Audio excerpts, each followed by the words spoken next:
Jangan lupa menggunakan webinar dan jika Anda memiliki masalah teknis selama webinar ini, jangan ragu untuk menggunakan fitur chat atau menghubungi tim dukungan kami yang siap membantu Anda. Sebelumnya, teman-teman, aku mau tanya nih, gimana nih kabarnya kalian? Sehat apa tidak? Mungkin bisa ketik satu jika sehat dong di chat, dan ketik dua jika tidak sehat. Ini semangat banget nih menantikan workshop Detox seri 3 kali ini. Ih, bener banget. Kalian udah pada tahu belum narasumber hari ini? Mungkin ada yang udah tahu atau belum tahu nih Kak. Mau di-spill nggak nih siapa narasumbernya? Pasti pada kepo kan? Tunggu aja nanti kita bakal spill narasumbernya langsung.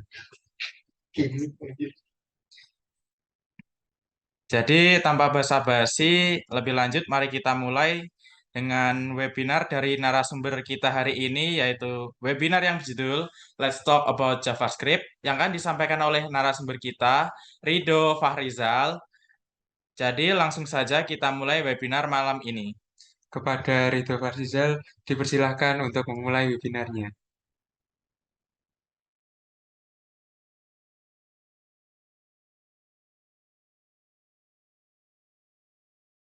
Halo teman-teman, selamat malam. Terima kasih sudah hadir di webinar kami. Di sini kita akan membahas tentang JavaScript. Saya akan langsung to the point saja ya. Saya akan izin share screen.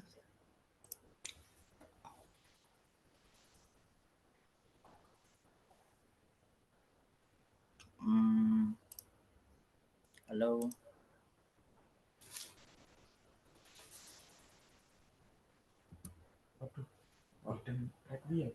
Wow, apa ya?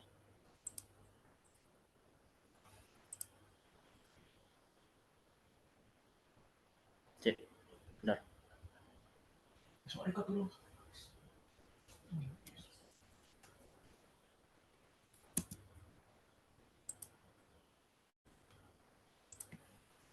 Kelihatan? Apakah terlihat Mas Rangga? Sebentar. Oh, sepertinya mantul. Sebentar ya.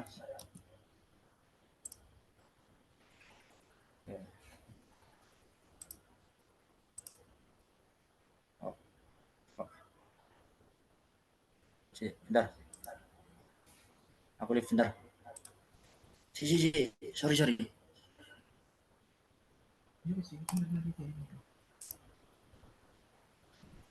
Mic lu pada lo.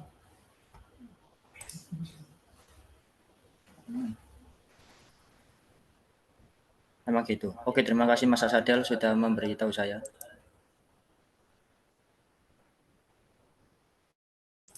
Terima kasih banyak.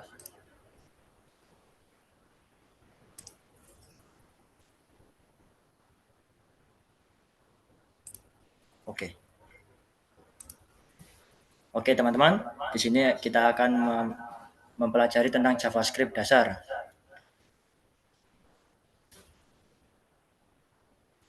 Untuk yang pertama-tama, kita akan mengenal JavaScript. Apa sih itu JavaScript? JavaScript adalah salah satu bahasa pemrograman yang memungkinkan kita mengimplementasikan fitur kompleks. Pada halaman web, setiap kali halaman web melakukan lebih dari sekedar diam, di sana akan menampilkan informasi statis untuk Anda lihat. Dan juga pembaruan konten tempat waktu, peta interaktif, animasi 2 dimensi, grafik 3 dimensi, jukebox video bergulir, dan yang lain-lain. Jadi JavaScript ini adalah salah satu bahasa pemrograman yang dapat merekayasa website kita. Kenapa sih kita harus belajar JavaScript? Nah, teman-teman tahu nggak, dalam dunia ini, JavaScript adalah salah satu bahasa pemrograman yang paling banyak dilakukan. Survei ini dilakukan oleh Stack Overflow tahun 2023. Lembaga ini menanyakan kepada 10.000 developer tentang tools apa yang paling banyak mereka lakukan. Dan yang paling banyak mereka gunakan adalah tools JavaScript. Tentunya untuk merekayasa website dan juga backend dari website tersebut yang menggunakan Node.js. Tetapi kita tidak akan membahas Node.js di sini. Kita akan membahas JavaScript untuk website. Kemudian ada banyak perusahaan yang menggunakan JavaScript, teman-teman. Ini beberapa dari perusahaan besar yang masih menggunakan JavaScript. Contohnya ada Spotify, Netflix, LinkedIn, Blibli.com, dan juga Amazon. Jadi, kalau kita mau belajar JavaScript, siapa tahu Anda bisa bekerja di perusahaan-perusahaan ini. Amin.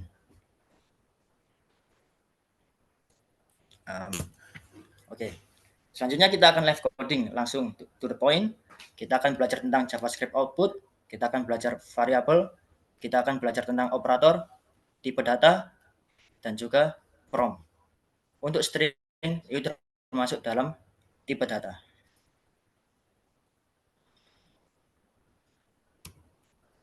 Oke, sebelum kita memulai live coding, kita akan membuat yang namanya file HTML terlebih dahulu.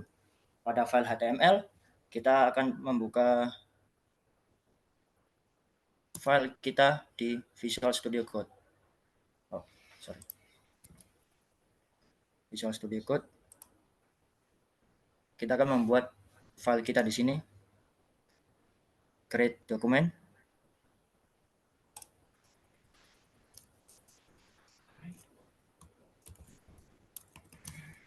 JavaScript dasar.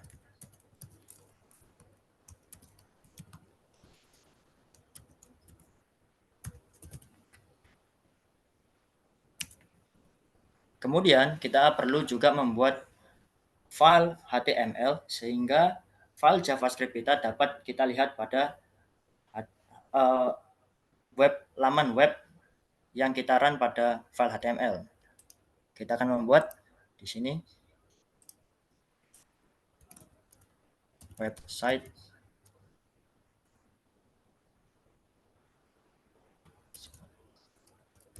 JavaScript.html. Kita akan membuka file HTML-nya di Visual Studio Code. Kemudian kita akan menggunakan shortcut doctype HTML dengan cara Anda ketik tanda seru pada Visual Studio Code Anda, lalu Anda ketik Enter. Muncullah doctype HTML yang berisi tentang title, body, dan juga head. Untuk title kita akan tulis JavaScript dasar.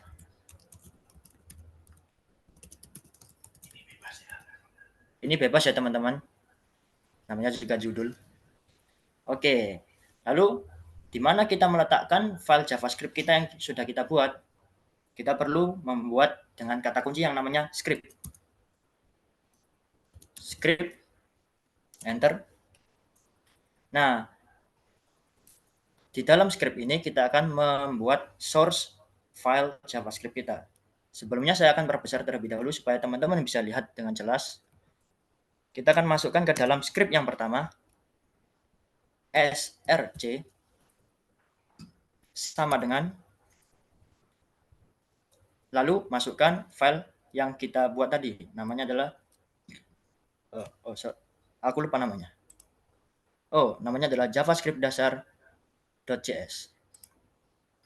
Kita masukkan filenya.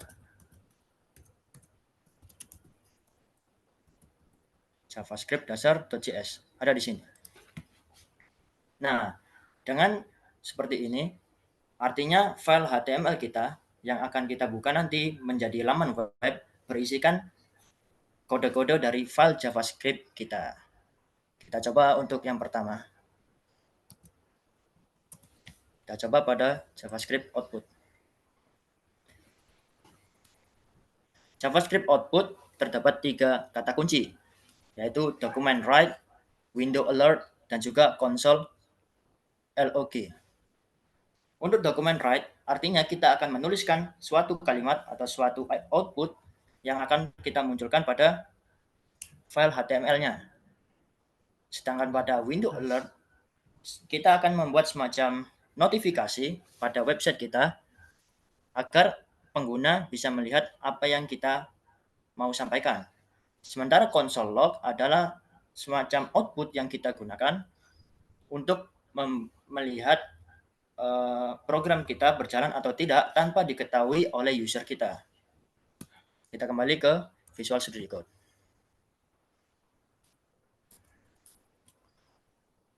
Kita open file.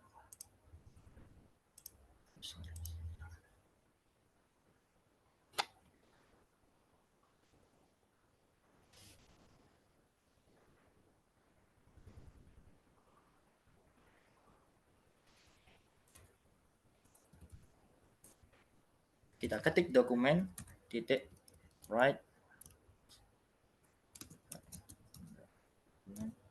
titik write.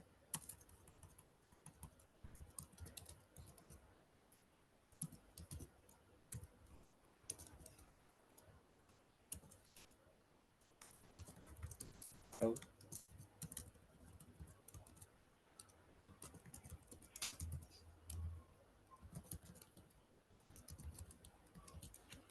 Kita save dengan cara Ctrl save. Lalu kita buka pada file HTML kita. Dan boom. Terlihat, halo teman-teman. Ini dia. Yang dinamakan kode dari kata kunci document.write. Kemudian ada kata kunci window titik alert.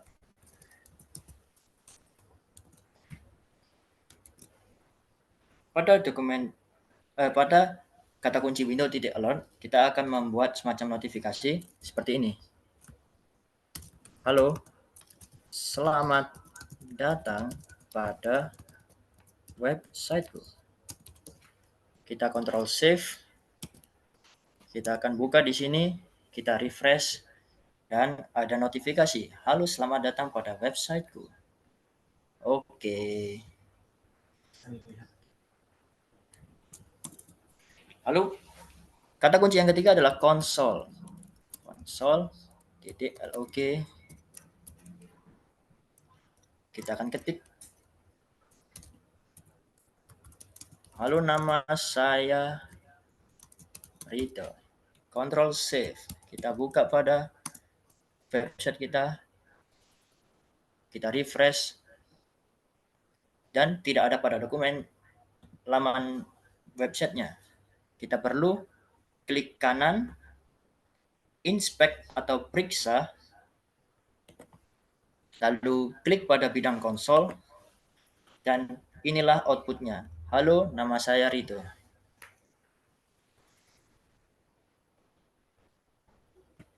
Mudah dipahami ya. Kemudian kita akan lanjut pada materi JavaScript variabel. Untuk variabel terdapat 3 kata kunci yang mendeklarasikan suatu variabel, yaitu kata kunci var, let, dan juga const. Contohnya seperti ini. Let nama sama dengan Budi. Berarti nama dideklarasikan pada kata kunci let, nama adalah Budi. Lalu ada variabel nama panjang. Variabel berarti deklarasi dari variabel nama panjang adalah Budi Setiawan yang dideklarasikan pada kata kunci var. Kita akan langsung coba saja.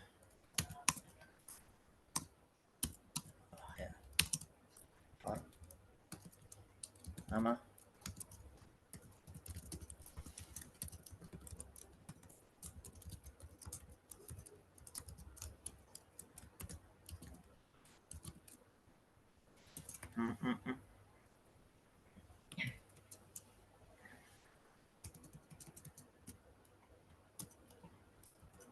Oh.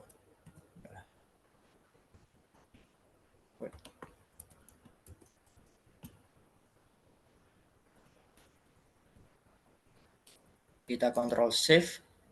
Oh ya, yang tadi saya lakukan adalah membuat komentar pada kode saya, yaitu agar kode saya yang atas tadi tidak dieksekusi oleh file HTML-nya. Kita akan coba buka lagi pada bagian ini. Kita akan buka pada website kita dan lihat pada konsol. Karena kita mendeklarasikan suatu variabel nama Ridho Farizal pada bidang konsol. Uniknya teman-teman, pada kata kunci var ini kita bisa mengganti variabel nama kita. Misalkan untuk nama yang pertama kita menggunakan nama Ridho Farizal. Untuk nama yang kedua, variabel nama kita gunakan Sony Kurniadi. Save. Kita refresh. Dan nama saya tergantikan dengan nama Sony Kurniadi. Pada kata kunci var ini terdapat kesamaan dengan kata kunci LED, kata kunci kedua kita.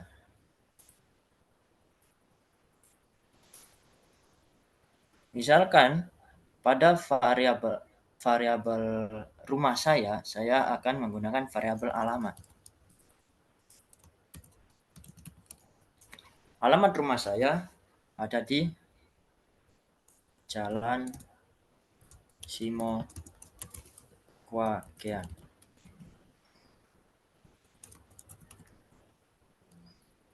Kita akan print pada konsol.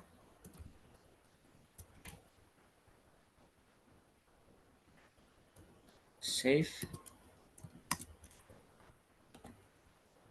Dan muncul Jalan Simo Kwagean.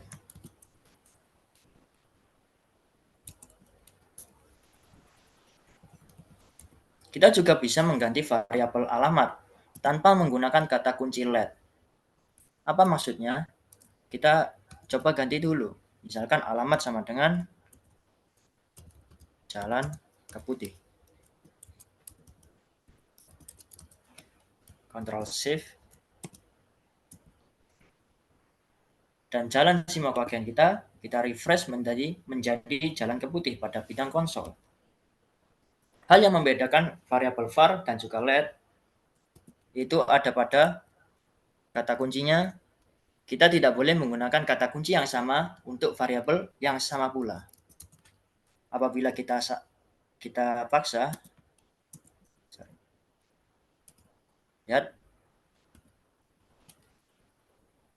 kita menggunakan kata kunci LED untuk variabel yang sama, yaitu variabel alamat. Kita refresh dan terjadilah error. Apa maksudnya teman-teman? Berarti untuk variabel yang sama kita tidak boleh menggunakan kata kunci LED. Berbeda dengan kata kunci var. Memang sebenarnya kata kunci var itu sudah tergantikan dengan kata kunci LED karena ada pada kesalahan desain awal penggunaan kata kunci var ini untuk variabel. Sehingga saya menyarankan teman-teman untuk menggunakan variabel LED ini dalam project teman-teman maupun atau dalam latihan teman-teman saat teman-teman eksplorasi.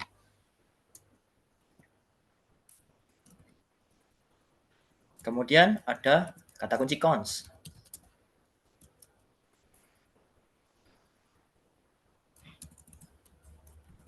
Cons.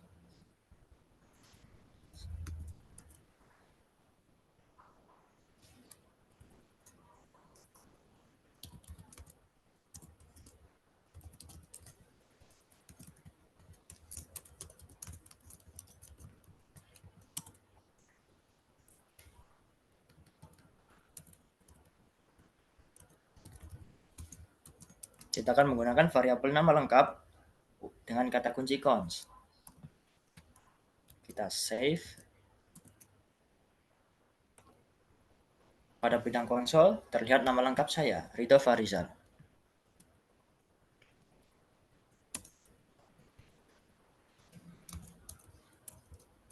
Lalu apa yang terjadi jika kita mengganti nama lengkap saya? Misalkan nama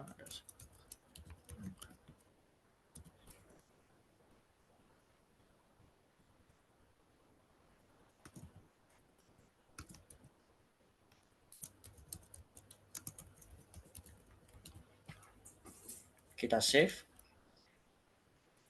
Nama lengkap saya ubah menjadi Rito Setiawan. Refresh dan terjadilah error. Apa maksudnya teman-teman? Pada variabel cons ini, kata kunci cons maksud saya, kita tidak bisa mengganti variabel yang awalnya sudah menggunakan kata kunci cons. Di sini terjadi error. Tulisannya adalah invalid assignment to cons nama lengkap.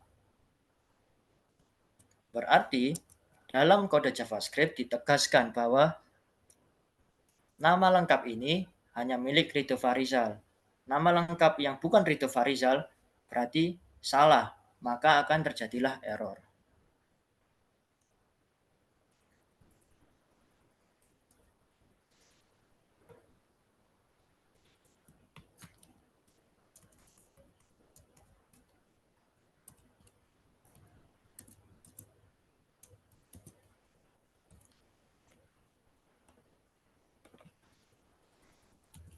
Selanjutnya kita akan belajar tentang operator matematika pada JavaScript.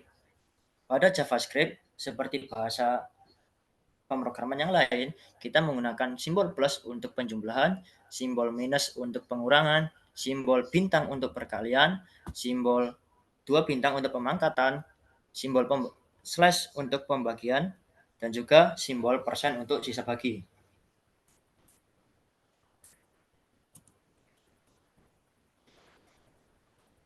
Misalkan saya punya variabel X. Pada variabel X, nomornya adalah 7. Ini adalah angka. Dan untuk variabel yang kedua adalah variabel Y. Sama dengan 3.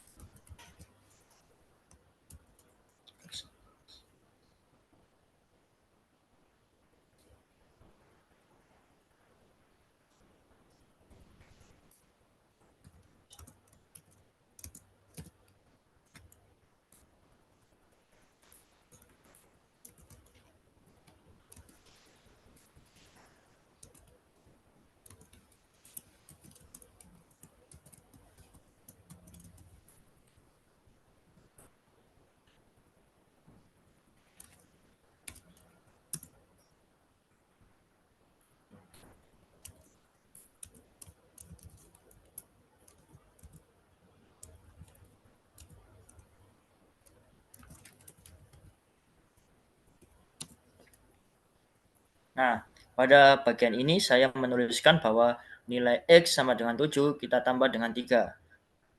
Nilai X sama dengan 7 kita kurang dengan Y. Nilai X pada sama dengan 7 kita kali dengan 3. Dan nilai X pada sama dengan 7 kita pangkat dengan 3. Lalu nilai X sama dengan 7 kita bagi dengan 3. Lalu kita juga menggunakan modulus untuk mencari sisa bagi dari pembagian 7 bagi 3. Itu aja, Mas.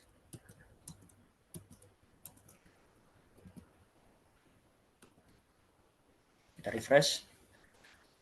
Nah, yang pertama adalah hasil penjumlahan antara 7 dan 3. Yang kedua adalah hasil pengurangan 7 dan 3. Yang ketiga adalah bukan penjumlahan, perkalian antara 7 dan 3. Dan yang keempat adalah 7 pangkat 3. Yang kelima adalah 7 bagi 3 yang menghasilkan 2,33335. Dan yang terakhir adalah sisa dari pembagian 7 dibagi 3.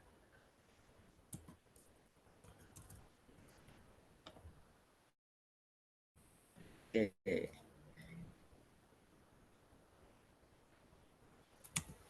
Selanjutnya ada operator perbandingan. yaitu operator yang membandingkan dua buah data dan menghasilkan tipe data boolean, yaitu true or false, benar atau salah. Pada operator ini kita akan menggunakan simbol ini untuk lebih besar, simbol ini untuk lebih kecil, simbol sama 2 kali sama dengan untuk sama dengan.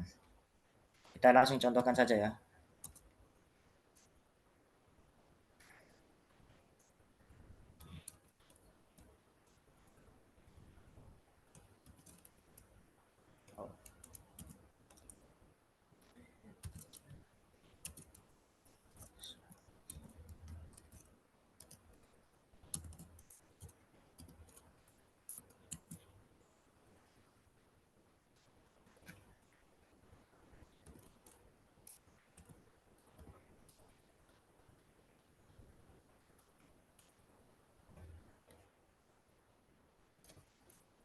Save.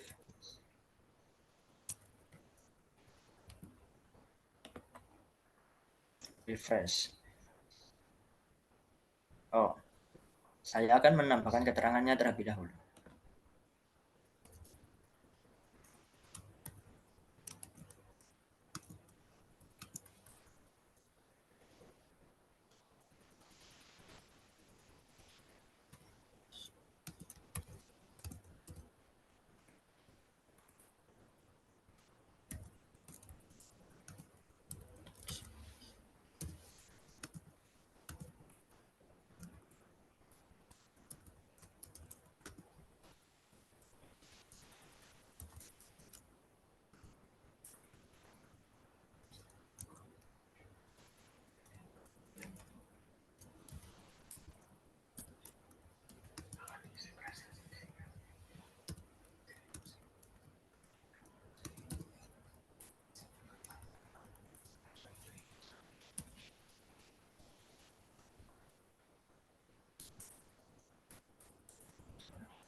Kita save. Dan semuanya adalah false. Oh, sorry, saya membuat suatu kesalahan di sini. Sepertinya kita tidak perlu menggunakan pernyataan seperti ini ya. Langsung saja saya jelaskan.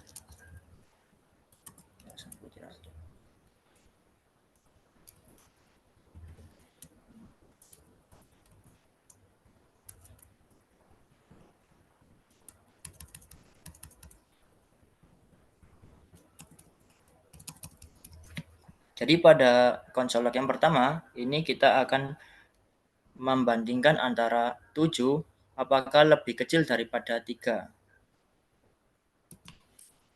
Dan hasilnya adalah salah. False.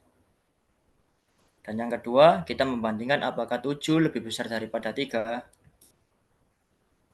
Dan hasilnya adalah true. Yang ketiga, kita membandingkan apakah 7 lebih besar atau sama dengan 3.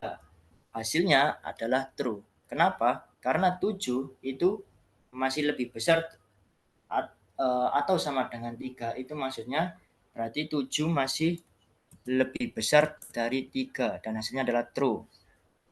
Sebaliknya, apabila 3 lebih kecil atau sama dengan 7, itu hasilnya adalah true.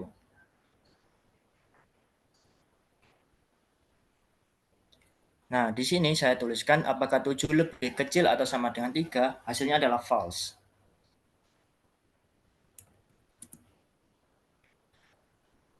Kemudian apakah 7 sama dengan 3, hasilnya adalah false. Dan untuk sama dengan 3 kali, ini artinya adalah apakah 7 sama dengan 3 dengan tipe yang sama, tentu saja hasilnya adalah false. Karena tipenya sama, yaitu tipe integer, tipe data integer, namun dua angka yang berbeda.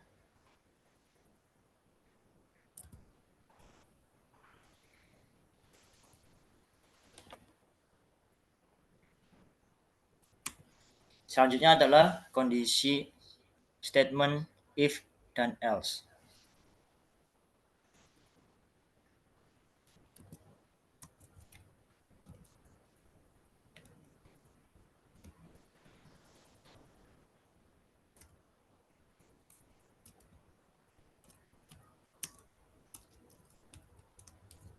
If or else. Pada if or else ini kita akan membuat suatu kondisi di mana misal kita akan membuat variabel jam, lalu kita akan membuat input yang dengan cara prompt jam berapa, lalu jika jam ini sama dengan lebih dari atau sama dengan 12 atau jam sama dengan ditulis dengan 12.00, maka katakan selamat siang. Dan juga jam itu tidak lebih dari jam 18 atau jam tidak lebih dari jam 18. Maka katakan selamat siang. Selainnya, katakan selamat malam. Contoh, kita akan membuat variabel jam. Kita katakan jam ini adalah number, variabel number yang ada pada JavaScript, yaitu tipe data angka, baik itu integer maupun float. From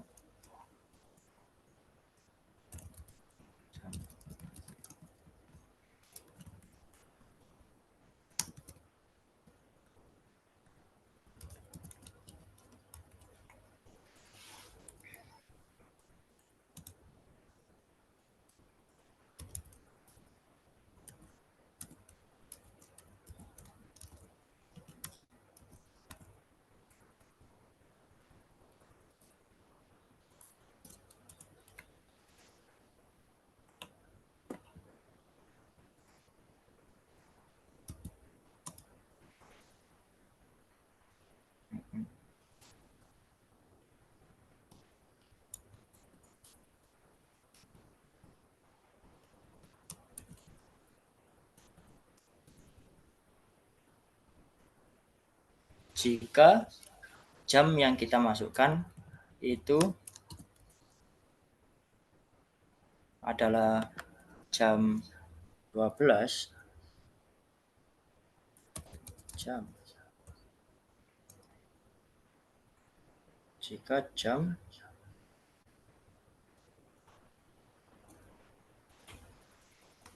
lebih dari atau sama dengan jam 12 atau dituliskan seperti jam lebih dari atau sama dengan 12.00 dan jam itu tidak lebih dari atau sama dengan 18 atau ditulis jam tidak lebih dari atau sama dengan 18.00, maka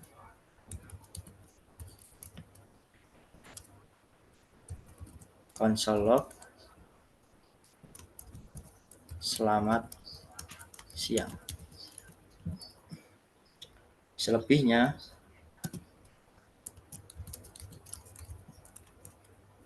console log selamat malam. Kita akan coba.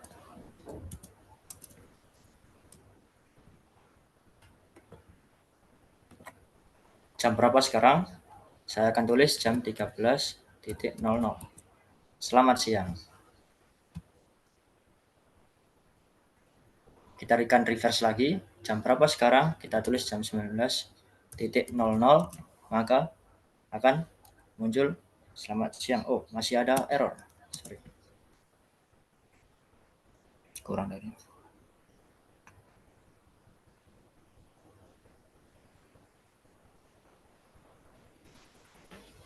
Sorry.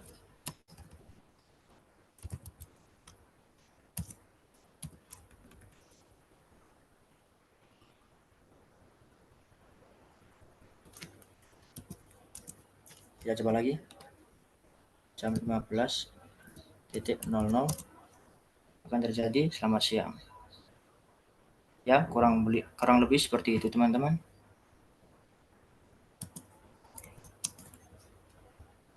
Kita akan kembali ke conditional if and else. Kemudian saya akan mencoba studi kasus sederhana. Misalkan, saya ingin membeli paket ayam goreng. Lalu paket ayam goreng berharga 50.000. Tetapi karena terkena pajak pertambahan nilai yang mana 11%, maka harga tersebut akan naik. Lalu hitung berapa harga yang harus saya bayar. Untuk studi kasus seperti ini saya akan coba di sini.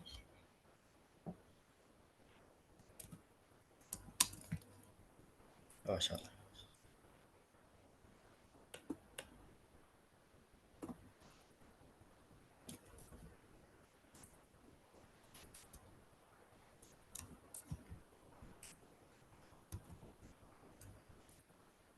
Kita akan buat variabel makanan sama dengan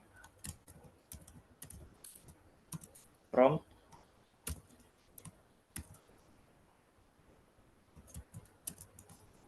makanan apa yang kamu suka, tanda tanya. Kemudian kita akan membuat variabel harga.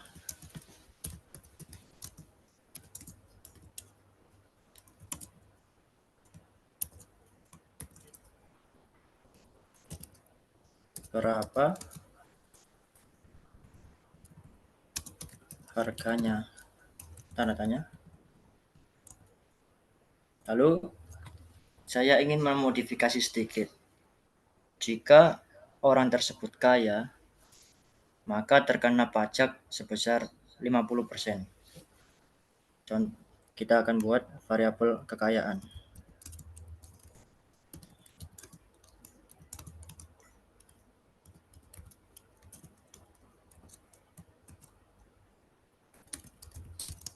Apakah kamu kaya?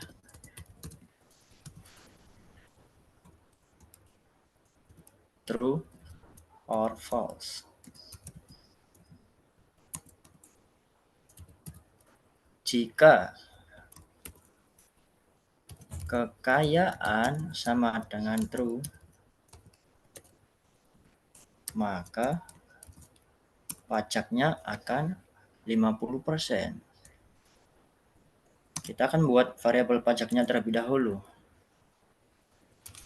Let pajak 1 adalah untuk orang yang tidak kaya, maka pajaknya adalah 11%.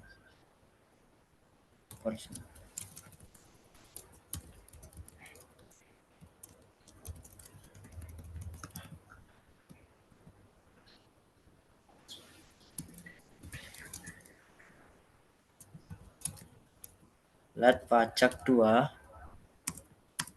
untuk orang yang kaya sama dengan harga dikali 50%.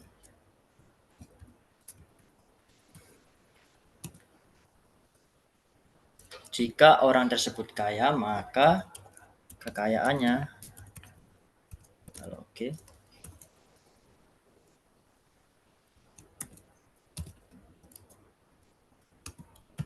Harga makanannya akan naik 50%.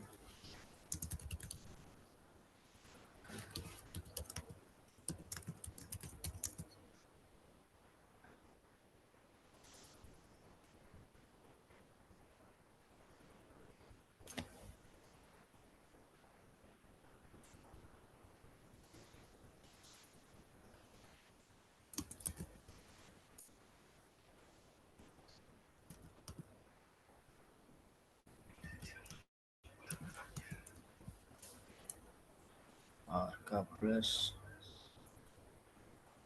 pajak.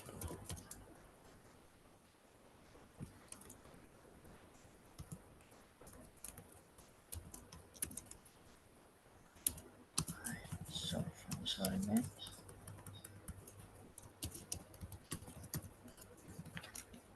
Kita akan coba terlebih dahulu.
Aja. Ya.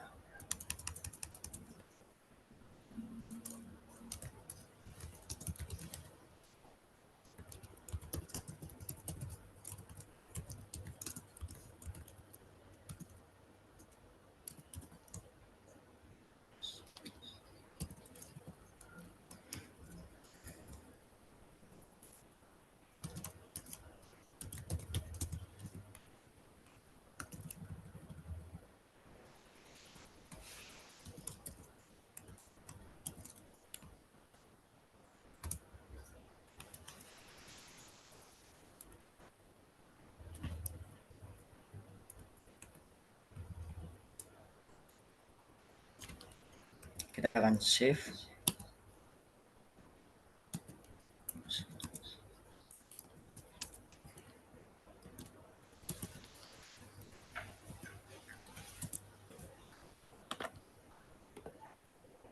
Apa makanan yang kamu suka? Ayam goreng. Berapa harganya? Misalkan 20.000. Apakah kamu kaya? True. Dan harga makananmu terkena pajak 11%.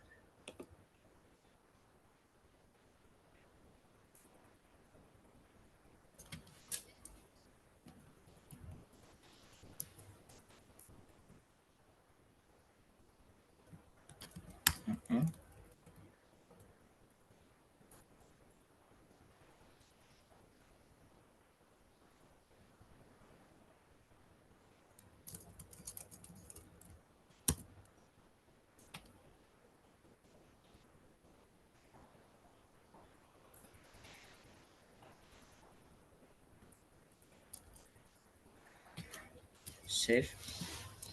Coba lagi. Ayam goreng.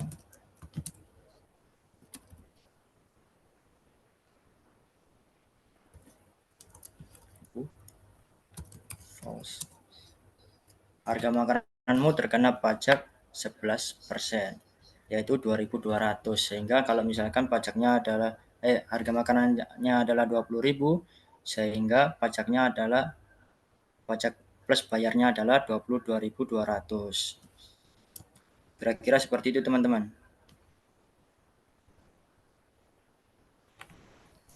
Untuk contoh studi kasus sederhana.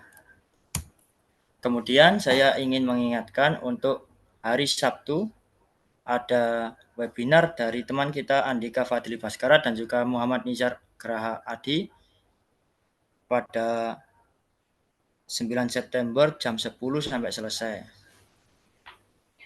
Dan materi kita juga sudah selesai. Saya kembalikan pada moderator. Silakan Mas Rangga.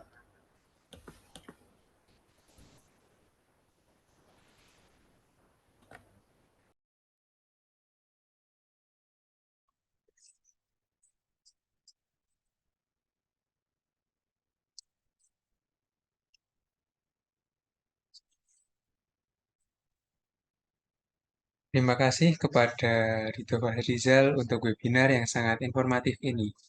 Memasuki acara yang ketiga, yakni sesi tanya jawab. Kepada para peserta yang ingin bertanya, dimohon untuk mengirim pertanyaan Anda melalui fitur chat atau menggunakan raise hand di Zoom Meeting. Silakan yang mau bertanya.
Sepertinya tidak ada pertanyaan ya teman-teman.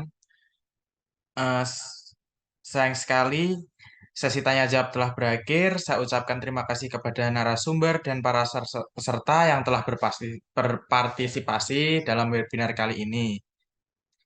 Selanjutnya akan ada sesi foto bersama. Jadi dimohon untuk para peserta mengaktifkan kamera bagi yang belum. Oke.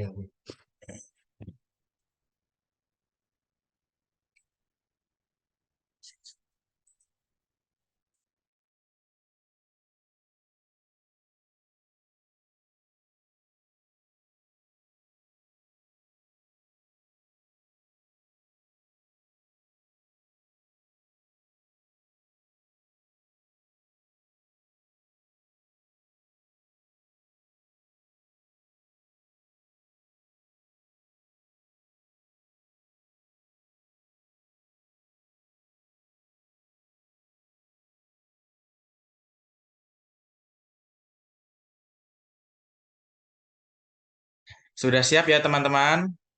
1, 2, 3.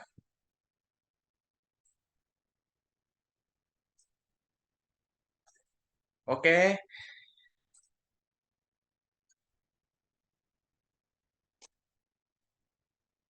Saya Rangga Rizky Awanda Putra beserta rekan saya Sony Kurniadi. selaku moderator pada acara webinar malam hari ini mengucapkan banyak terima kasih atas partisipasinya. Dan semoga webinar ini dapat bermanfaat untuk kita semua. Sampai jumpa di acara webinar berikutnya. Wassalamualaikum warahmatullahi wabarakatuh. Waalaikumsalam warahmatullahi Waalaikumsalam wabarakatuh. warahmatullahi Makasih, Mas. wabarakatuh. Makasih, Mas. Ya.